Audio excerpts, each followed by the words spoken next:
Hola a todos y bueno, en primer lugar, y a pesar de lo extraño de las circunstancias, y espero que la próxima vez nos podamos ver en persona, me gustaría comenzar agradeciendo a los organizadores del Congreso pues, la oportunidad de dar una charla aquí.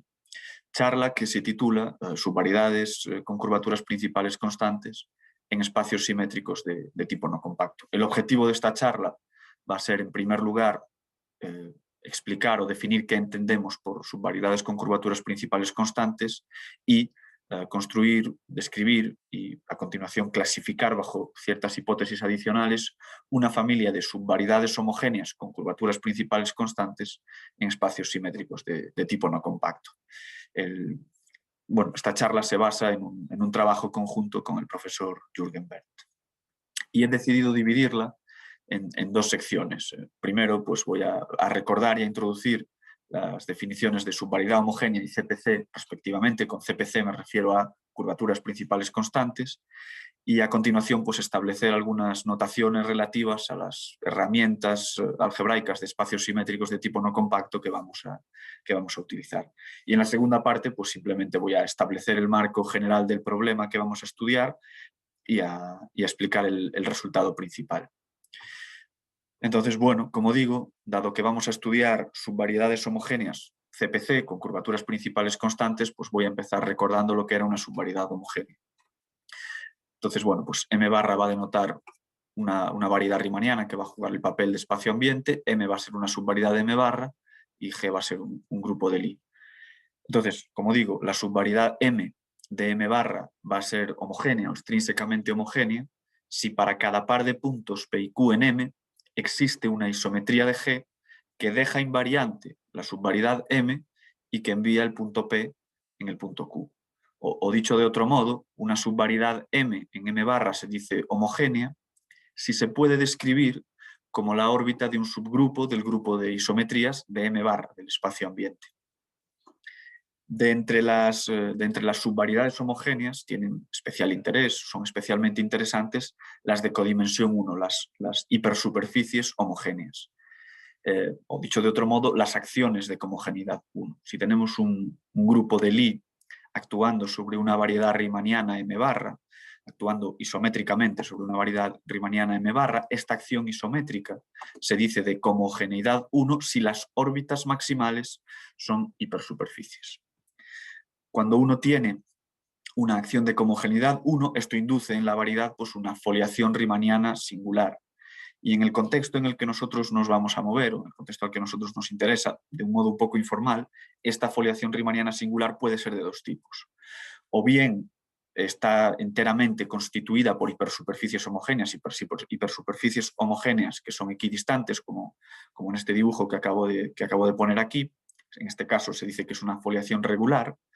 O bien tenemos, por supuesto, un montón de hipersuperficies homogéneas equidistantes, pero también aparece una subvariedad de codimensión mayor que 1. Recuerdo, en este dibujo, esta línea recta negra es la que está jugando el papel de subvariedad de codimensión mayor que 1, que recibe el nombre, en este caso, de órbita singular. ¿De acuerdo? Creo que es interesante mencionar, y se ve claramente en el dibujo, que el resto de hipersuperficies homogéneas se pueden obtener como tubos alrededor de la órbita singular, o dicho de otro modo, las hipersuperficies homogéneas se pueden obtener exponenciando a una cierta distancia el fibrado normal de la órbita singular. Entonces, bueno, hasta este punto he hablado de subvariedades homogéneas, de acciones de cohomogeneidad 1, de hipersuperficies homogéneas. Voy ahora a introducir el concepto que va a ser el concepto central de esta charla, que es el de subvariedad de curvaturas principales constantes, que voy a llamar subvariedad CPC. Y para ello voy a utilizar una particularización de un resultado de Gaëtan. Gaëtan enuncia en este resultado en términos de hipersuperficies isoparamétricas, yo lo estoy adaptando a acciones de cohomogeneidad 1. Entonces, el resultado, pues, como digo, particularizado para este caso, dice lo siguiente. Dice que si M es una órbita singular de una acción de cohomogeneidad 1, entonces las curvaturas principales de M, contadas con multiplicidades, son independientes del vector normal. Entonces nosotros vamos a definir las subvariedades CPC precisamente como las subvariedades que comparten esta propiedad con las órbitas singulares de acciones de cohomogeneidad 1. O dicho de otro modo, una subvariedad va a ser CPC si solo si sus curvaturas principales contadas con multiplicidades no dependen del vector normal. O, todavía de un modo más preciso, una subvariedad va a ser CPC si cuando selecciono un vector normal en un punto y selecciono otro vector normal en ese o en otro punto, los respectivos operadores de configuración tienen los mismos autovalores contados con multiplicidades. Entonces, un primer ejemplo más o menos trivial de subvariedad CPC es el de subvariedad totalmente geodésica, ¿de acuerdo? Las totalmente geodésicas tienen, todas sus curvaturas principales son cero independientemente de la dirección del normal y por tanto son CPC. Pero además, si tenemos una subvariedad CPC, consideramos en un punto un vector normal, el opuesto a ese vector es también un vector normal, y las curvaturas principales de los respectivos operadores de configuración son opuestas entre sí. Pero como deben coincidir, en el fondo lo que estoy diciendo es que el conjunto de curvaturas principales de una subvariedad CPC es invariante por cambio de signo, y esa es precisamente la definición de subvariedad austera. Por tanto, las CPC son siempre ejemplos de subvariedades austeras y por tanto también minimales.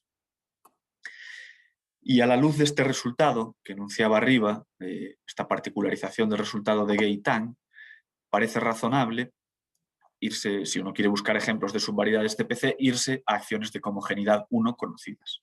Por ejemplo, en el espacio euclidio Rn, los ejemplos de acciones de cohomogeneidad 1 con órbita singular que tenemos son estos cilindros coaxiales, la órbita singular es esta recta negra, o estas esferas concéntricas, donde la órbita singular sería, bueno, sería degenerada, sería ese punto central. En ambos casos, bueno, pues estas órbitas singulares son CPC.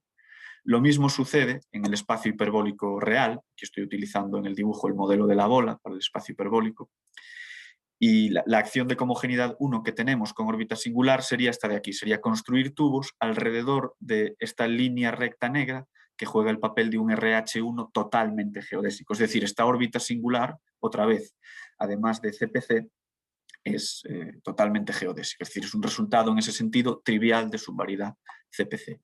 Bueno, esto realmente se deduce de un resultado de Antonio Di Scala, que dice básicamente que tanto en RN como en RHN, si tenemos una subvariedad que es simultáneamente minimal y homogénea, es totalmente geodésica. Los primeros ejemplos, o un sitio donde podemos encontrar ya ejemplos no triviales, serían las esferas, donde tenemos ejemplos de subvariedades CPC que son no totalmente geodésicas y que son incluso no homogéneos. De hecho, bueno, estos ejemplos se pueden describir, no voy a entrar en detalles, pero como subvariedades focales de familias de hipersuperficies isoparamétricas en las esferas. En nuestro caso, el objetivo principal de esta charla va a ser construir, también describir y clasificar, pero construir una nueva familia de subvariedades homogéneas CPC que no proceden de acciones de cohomogeneidad 1 en espacios simétricos de tipo no compacto. Entonces, para ello voy a muy brevemente recordar lo que es un espacio simétrico y algunas notaciones relativas a las herramientas algebraicas que vamos a usar. Entonces, aquí tengo la definición, pero quizá con este dibujo sea más sencillo, ¿no? Si tenemos esta variedad riemanniana M barra, que aquí dibujo con este color azul, en un punto P podemos considerar un entorno, ¿no? Al menos en un entorno sucede que si fijamos otro punto X, podemos unir estos dos puntos mediante una geodésica, o digamos que este X se puede escribir como la exponencial en P de un vector V, como tengo aquí arriba, digamos. Y entonces ahora podemos definir una aplicación sigma que sea reflejar X respecto a P a través de la geodésica. Es decir, si este X era la exponencial en P de V, pues sigma en P de X va a ser la exponencial en P de menos V. Como digo, este proceso, esta aplicación se llama simetría geodésica, y este proceso se puede hacer localmente. Cuando es posible extender la definición de esta sigma y además lo que obtenemos globalmente es una isometría, pues se dice que tenemos un espacio simétrico.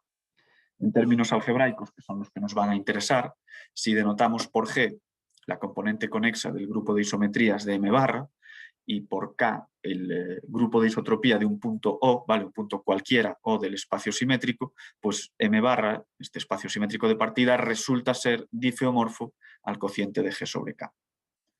Ahora en la siguiente diapositiva voy a denotar por una G gótica el álgebra de Lie de este grupo del G, y por K gótica el álgebra de Lie de este grupo del IK. Entonces se obtiene la descomposición de Cartan, ¿de acuerdo? Recuerdo, esto es el álgebra de Lie de K, este es el álgebra de Lie de G, y P pues, es el complemento ortogonal de K en G con respecto a la forma de Killing, que resulta ser no degenerada, porque al estar en un espacio simétrico, este álgebra de Lie es semisimple. Con este tita vamos a denotar la involución de Cartan, y utilizando, de hecho, la forma de Killing, podemos definir un producto interior en el álgebra de Lie. Y de hecho, más allá de esto, si ahora seleccionamos un subespacio abeliano maximal A en P, cuya dimensión es precisamente el rango del espacio simétrico, podemos considerar esta familia de endomorfismos, la adjunta por elementos por elementos H en este subespacio abeliano maximal. Pues bien, resulta que todos estos endomorfismos son autoadjuntos con respecto al producto interior que venimos de definir y conmutan entre sí.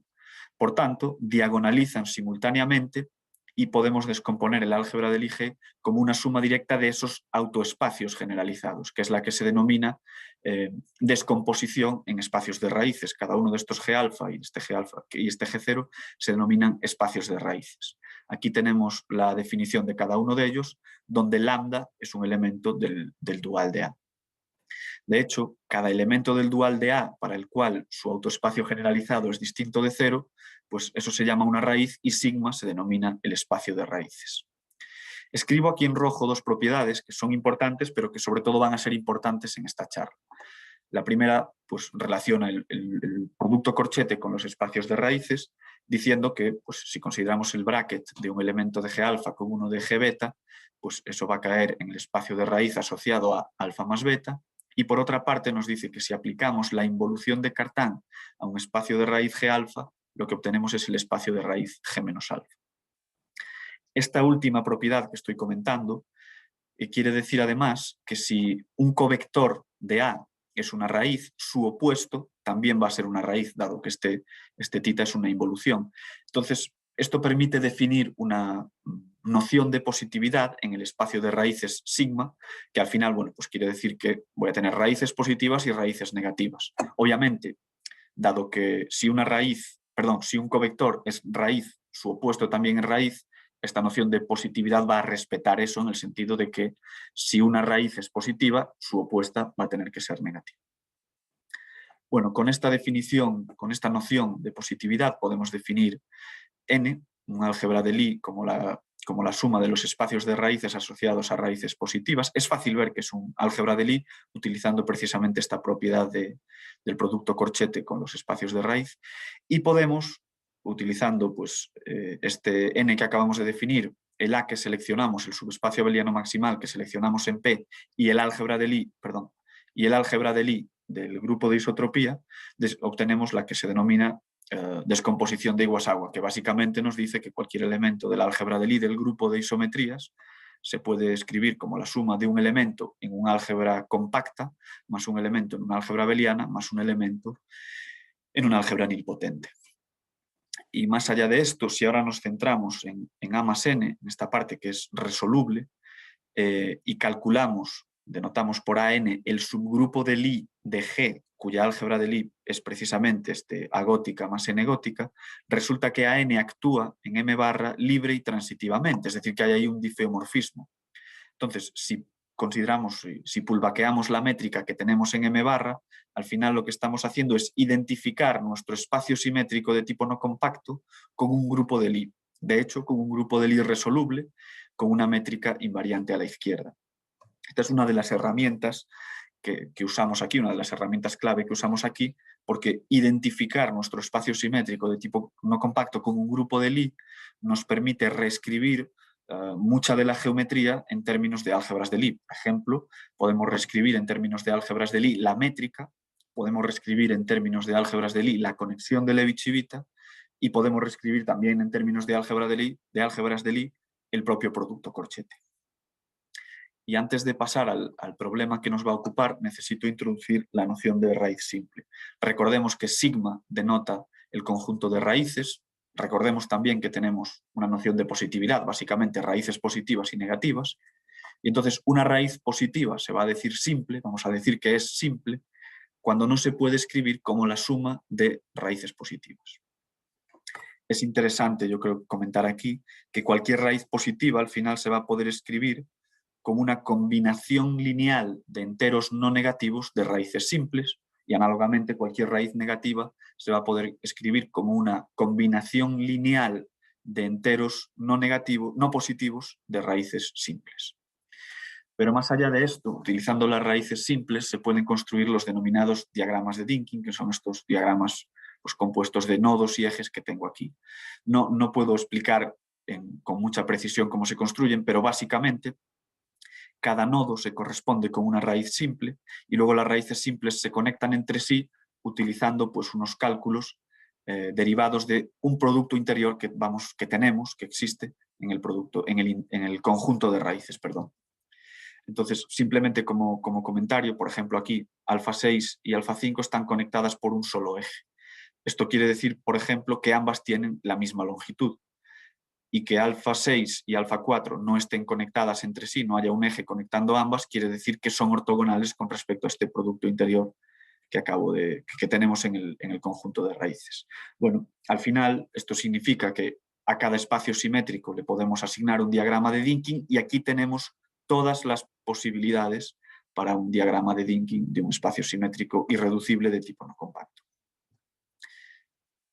Entonces, bueno, vamos a pasar al problema en sí. Voy a comentar ahora el marco general del problema. Arriba simplemente recuerdo lo que significaba raíz simple.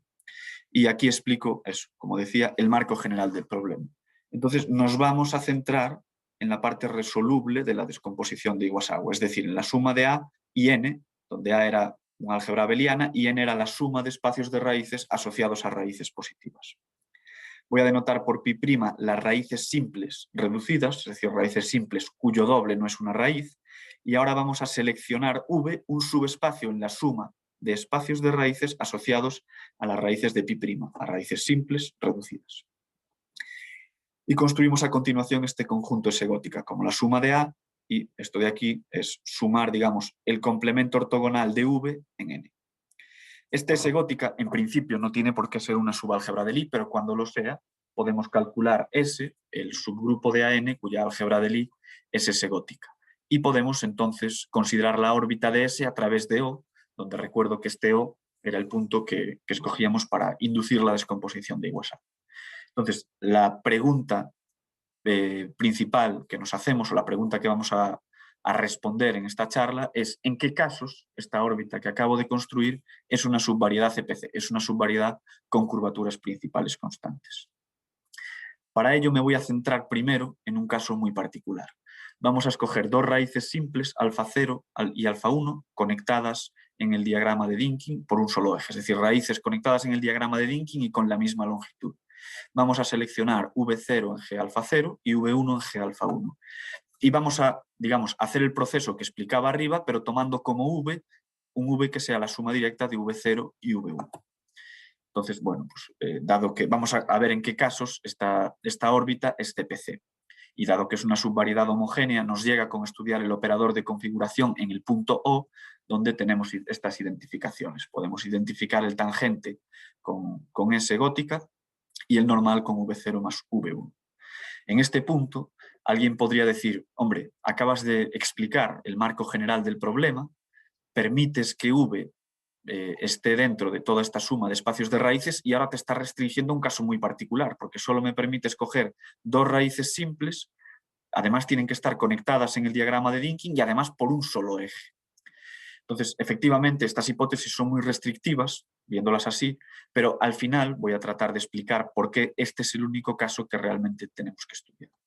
Entonces, vamos a centrarnos en este caso particular, digamos, del marco general, y vamos a estudiar el operador de configuración de esta órbita. No voy a entrar en detalles en esta parte, pero simplemente cuando restringimos el operador de configuración a la parte abeliana del tangente, eso nos da 0. El motivo básicamente es que si A es el grupo de Lie de AN con álgebra de Lie gótica, bueno, pues esta órbita es totalmente geodésica. Básicamente estamos diciendo que en nuestro tangente hay una región totalmente geodésica y se corresponde con A gótica.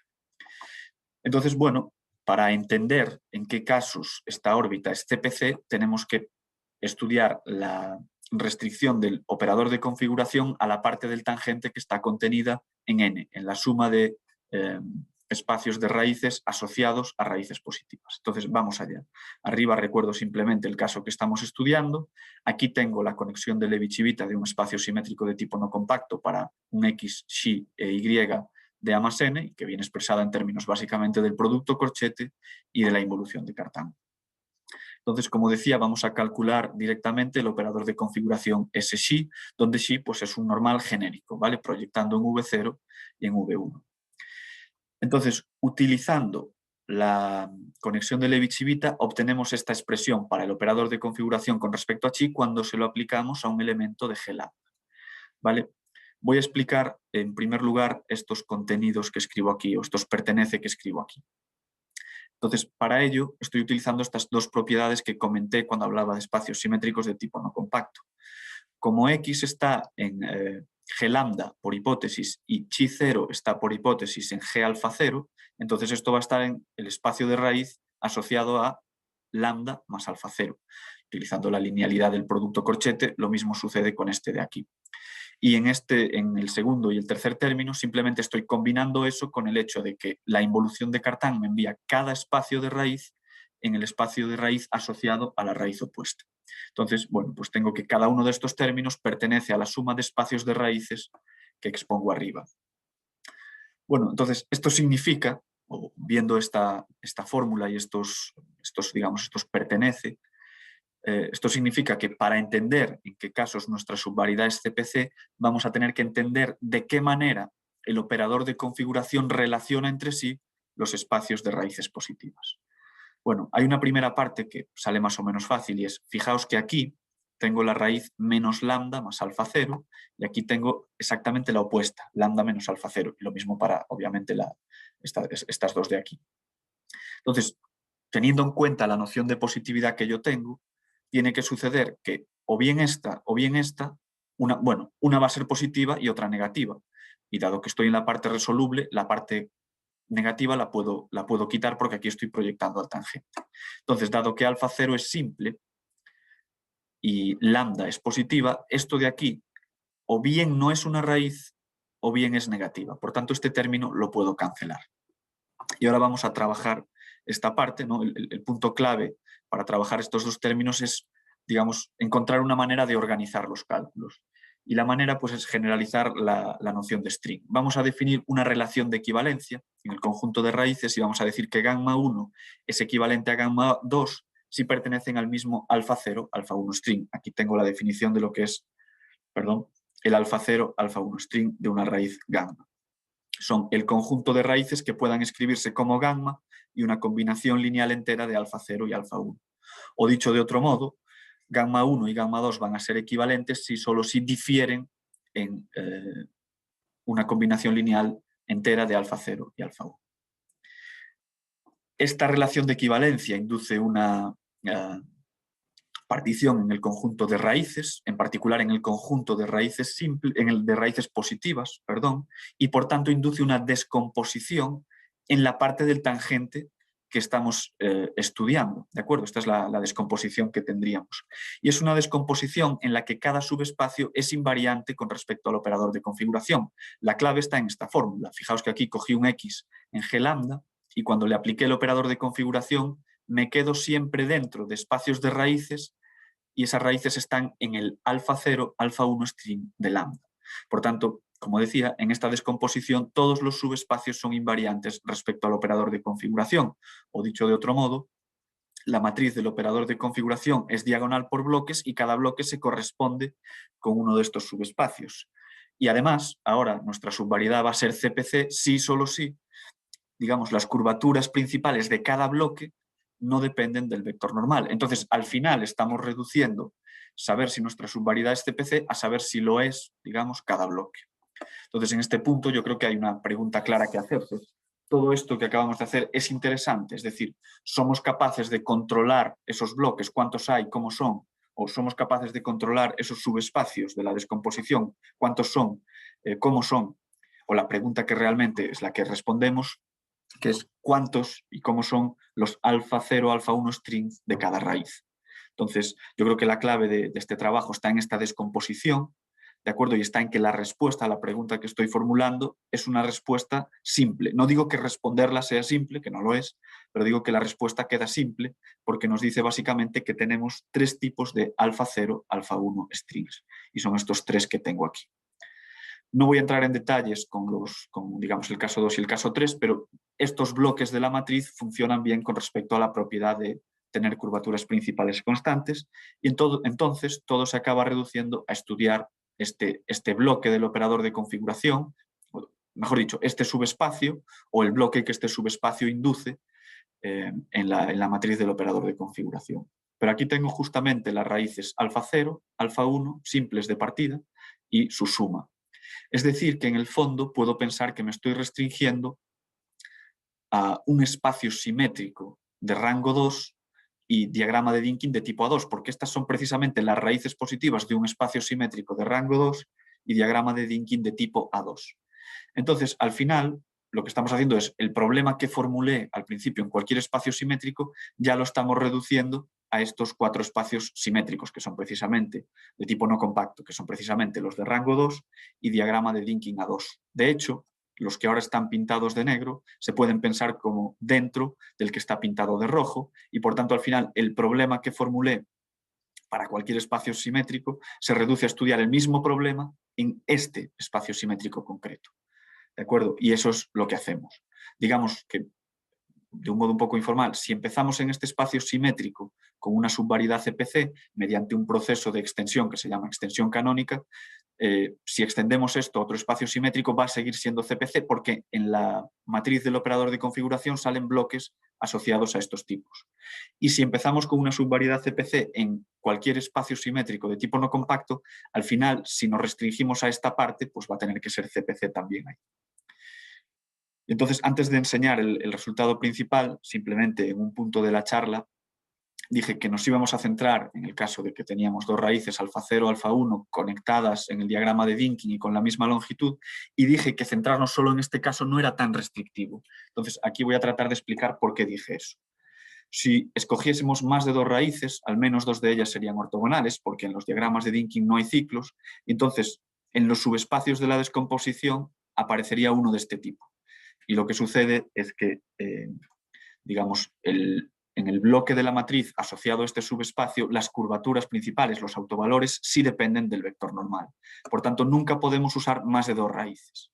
Entonces, la siguiente pregunta es, bueno, ¿y por qué no 2 raíces? ¿Vale? Ya que son lo máximo que puedo usar, ¿por qué no 2 de diferente longitud?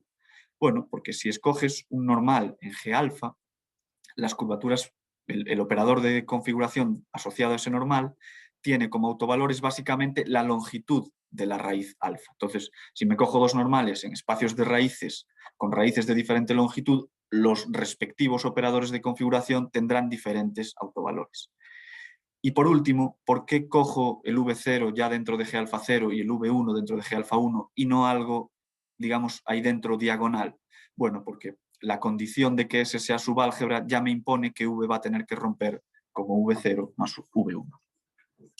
Entonces, por eso las condiciones que decía al principio no son tan restrictivas. Y termino ya con el resultado principal que está aquí escrito, ¿de acuerdo? Está el marco general del problema. Y entonces al final lo que obtenemos es que esta órbita que estábamos estudiando va a ser CPC sí, solo sí. Del caso 1 no he hablado, simplemente porque en este caso V está contenido en un solo espacio de raíz, y estos ejemplos son conocidos en el sentido de que proceden de acciones de cohomogeneidad 1. Pero si no estamos en uno de esos ejemplos, entonces estamos en uno de los nuestros. Tiene que haber alfa 0 y alfa 1 simples conectadas por un solo eje, y V tiene que romper como V0 y V1, donde cada uno de ellos está en G alfa 0 y G alfa 1 respectivamente. Y al final obtuvimos también esta, digamos, caracterización algebraica para el V0 y el V1. Ambos tienen que ser isomorfos a R, o son el total, o son isomorfos a R, o bien son isomorfos a C o a H, pero ojo, con la misma estructura compleja o cuaterniónica, respectivamente. Esta es una parte difícil del trabajo porque hemos tenido que construir explícitamente las estructuras complejas y cuaterniónicas que convierten estos subespacios en complejos y cuaterniónicos, respectivamente. Y cuando V0 y V1 están contenidos de manera propia en la suma de G alfa 0 y G alfa 1, los ejemplos son nuevos. Son los que tengo aquí en verde. Nuevos en el sentido de que no proceden de acciones de cohomogeneidad 1. Y creo que voy a parar aquí porque esto era lo que quería contar.